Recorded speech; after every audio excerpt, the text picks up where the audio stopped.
আজিৰ ভিডিঅ'টো চিধাই পথাৰত আহি আৰম্ভ কৰিছোঁ। আজি কঠিয়াও তুলিম, লগতে আমাৰ গুচি লোৱা নিয়মটো দেখুৱাম। আপোনালোকৰ ফালে গুচি লোৱা নিয়ম কৰে নে নকৰে চাই থাকিবচোন, পিছত জনাব কমেণ্টত।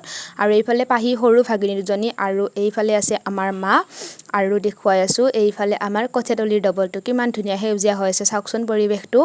আৰু ইয়াৰ পৰাই আমি এতিয়া কঠীয়া তুলিম, যিহেতু আগতে কঠীয়া তুলি থোৱা নাই, কাৰণ ৰোৱা দিয়াই নাই। আজি নিয়মটো কৰিবৰ বাবেহে আহিছিলোঁ, মা আৰু মই নিজে উঠাম। আৰু এইফালে মই কঠীয়া তোলা আৰম্ভ দিলোঁ। আৰু আপোনালোকে কোনে কোনে এনেকৈ কঠীয়া তুলি পাইছে কমেণ্টত জনাবচোন, জানেনে নাজানেনে।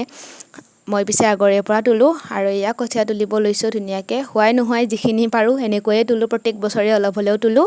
আৰু তাকে এতিয়া আজিৰ কামটো চলাবৰ বাবে ইয়াত তুলি আছোঁ আৰু দেখুৱাই আছোঁ ৰ'ব। এইফালে আমাৰ মাও লাগি আছে, মা বেটি লগ লাগি পূৰা কঠীয়া তুলি আছোঁ দুয়োটাই।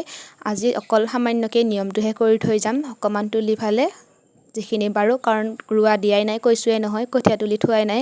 গুচি লোৱা নিয়মটোহে কৰিম আজি। আৰু আপোনালোকৰ ফালে গুচি লোৱা নিয়মটোক কি বুলি কয়, আৰু লগতে নিয়মটো কৰে নে নকৰে কমেণ্টত জনাবচোন। আমি পিছে প্ৰত্যেক বছৰে এনেকৈ গুচি লোৱা নিয়মটো কৰোঁ। আৰু এইফালে যিখিনি লাগে কঠীয়া তুলি ল'লোঁ, ৰছী অনা নাই যিহেতু নিয়মটো কৰিম বুলিহে আহিছোঁ, বান্ধা নাই। আৰু সেইটো কোণাত এতিয়া ধুনীয়াকৈ নিয়মটো কৰিম, পূব ছাইডে মুখ কৰি। আৰু এয়া গুচি লোৱা আৰম্ভ দিলোঁ। চাৰিওফালে 4 গছা দিব লাগিব, 4 গছ, আৰু মাজতে এগছ, ধুনীয়াকৈ 5টা গছ, তাকো বাওঁ হাতেৰে দিব লাগে। বাওঁ হাতখনহে লক্ষী বুলি কয় বাওঁহাতীয়া মানুহ, আৰু এই বাওঁ হাতখনেৰে দিছোঁ। ভালকৈ নাজানো বাওঁ হাতখনেৰে, হ'লেও থেতেলাই বেঠেলাই দিছোঁ আৰু নিয়মটো কৰিবৰ বাবে। আৰু প্ৰত্যেকটো গোজৰ গুৰত এতিয়া দিম এখন এখন তামোল পাণ, সৰু সৰুকৈ কাটি আনিছিলোঁ, তামোল পাণ এখন এখন দিব লাগিব। সেয়া তাৰপিছত এতিয়া আকৌ ইয়াতে দিম, গুৰিকেইটাত আকৌ দিব লাগিব ৰবৰ টেঙাৰ টুকুৰা। ৰবৰ টেঙা 5 টুকুৰ লৈছোঁ, আৰু প্ৰত্যেকটো গুৰে গুৰে গুচিৰ গুৰে গুৰে দি গৈছোঁ। ৰবৰ টেঙা পথাৰত দিলে হয় এনেকৈ কাটি, আৰু ধানত পোকে নধৰে। আৰু এয়া 5টা গোচাৰ ধুনীয়াকৈ ধানৰ আগকেইটা ধৰি লৈ এতিয়া মিঠাতেল ঢালি দিছোঁ। আমি এনেকৈয়ে দিওঁ আগৰ পৰাই, লক্ষী যাতে ধান ভাল হয়, লক্ষী মাই সন্তুষ্ট হয়, সেইবাবে এইবোৰ নিয়ম কৰা হয়। আৰু এতিয়া আকৌ ইয়াতে সেন্দুৰৰ ফুটা লগাই দিম, চাই থাককচোন, গোটেইখিনি দেখুৱাই থাকিম আপোনালোকক।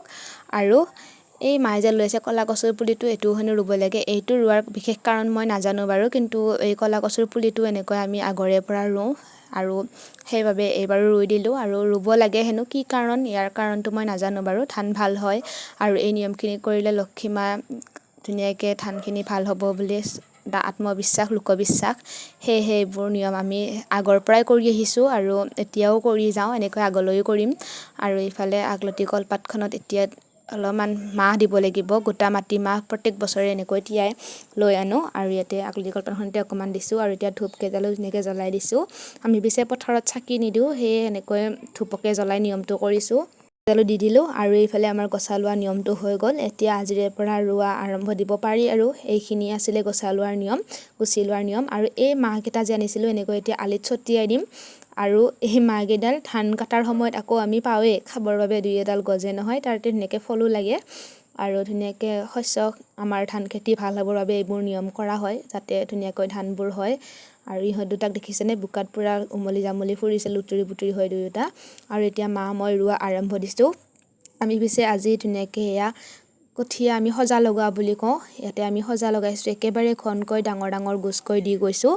আৰু ইয়াতে যেতিয়া আকৌ এইখিনি ওখ হ'ব, ক'লা পৰিব, ডাঙৰ ডাঙৰ চুপ হ'ব, এই ধানখিনি আকৌ উঠাই নি আমি দ ঠাইত ৰুম, কাৰণ দ ফালে বেছি পানী হয়, আৰু সৰু কঠীয়াবোৰ ডুব যায়, মৰি যায়।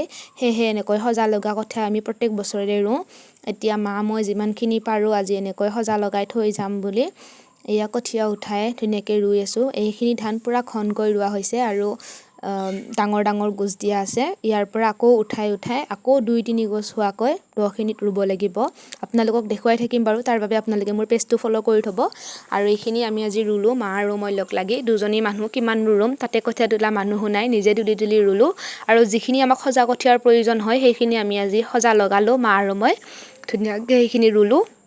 আজিলৈ ইমানেই, আকৌ লগ পাম অন্য এটি ভিডিঅ'ৰ সৈতে। ভাল লাগিলে লাইক কৰিব, কমেণ্ট কৰিব, লগতে শ্বেয়াৰো কৰিব পাৰে।